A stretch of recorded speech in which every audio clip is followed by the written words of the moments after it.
November 23rd, Jakarta, opening of the new home, opening of the new home.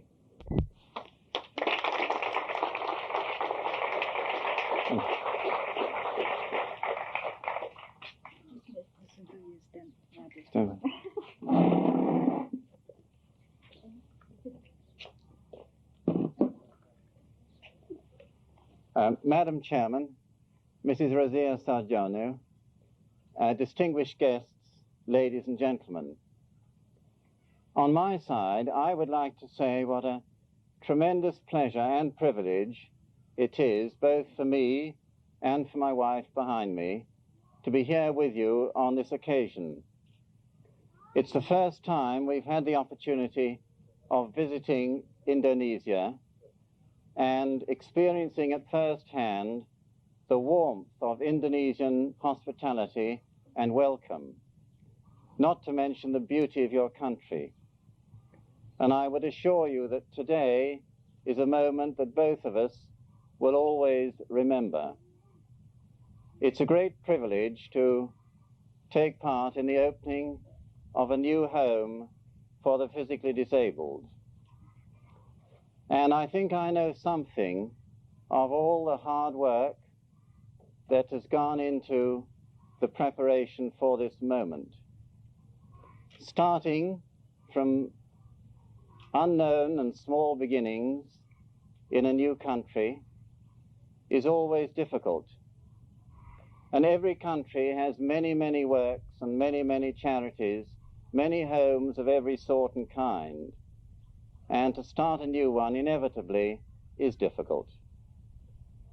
And I know that it would never have been possible but for the generosity in this city from so many people. For instance, I know it's not for me to mention names, but had it not been for the most generous help of Mrs. Nasution, both in the early stages and later, had it not been for the gift by the Fatmawati Foundation and the help of the doctors and so many others, this would not have come about. I only wish that I could mention everybody by name, but be assured that in my heart I do, insofar as I know you. As you've heard, our little homes, of which this is the newest, the second newest was one that was started just a week before in a faraway distant land. This is our newest. They look after, as best they can, those who are disabled for life, and particularly the younger age group. In many places you find homes for the old and homes for children, but not so much, I think I'm safe in saying, whether in the richer countries or the poorer countries, is done for the younger age group. And those who either through accident, diving into a pool that's too shallow and breaking your neck, or in a motor car accident, or through some disease, become physically disabled, they are still young and normal in heart.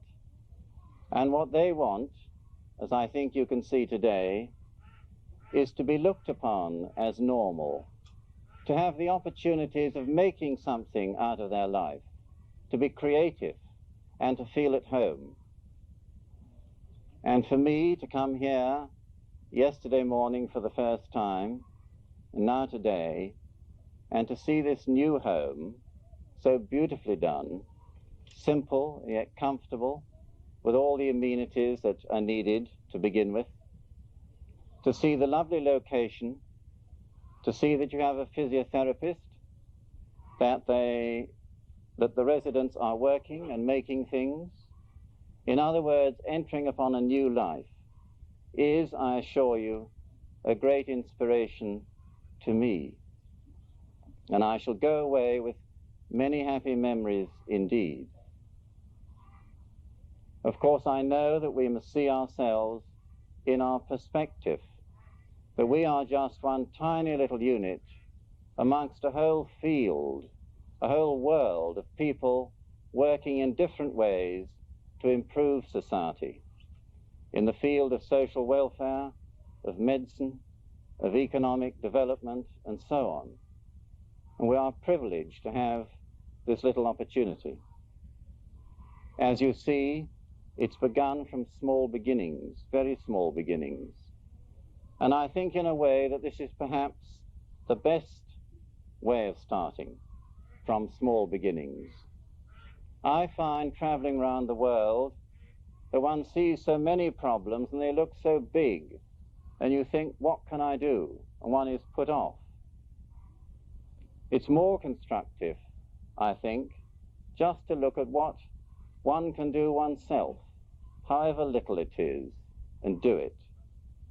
Because none of us, whoever we are, whatever our position in life, will ever achieve a great deal, because we're human and limited. And I think that we should be satisfied with knowing that we've done at least a little, as long as each of us does what we can in our own field. And today we are gathered together because of the 5 disabled residents who are here on the platform in front position with us. They are the ones who've brought us together and given my wife and myself the opportunity and privilege of meeting you.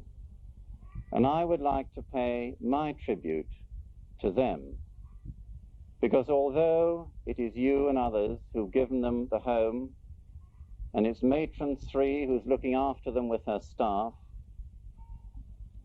they, in their turn, are giving something to us. They are showing us how the human spirit can triumph over disaster and adversity. And this, I think, is one of the greatest examples of all, to lose all your mobility and freedom, and yet forget what you've lost and concentrate on what you still have. And I think I can say that this is what you 4 have done. Sadly, I don't speak Indonesian, and so you don't understand me. But I hope that afterwards somebody will tell you how much I respect and admire you, and how it is you who give me and Sue, my wife, the inspiration to go on.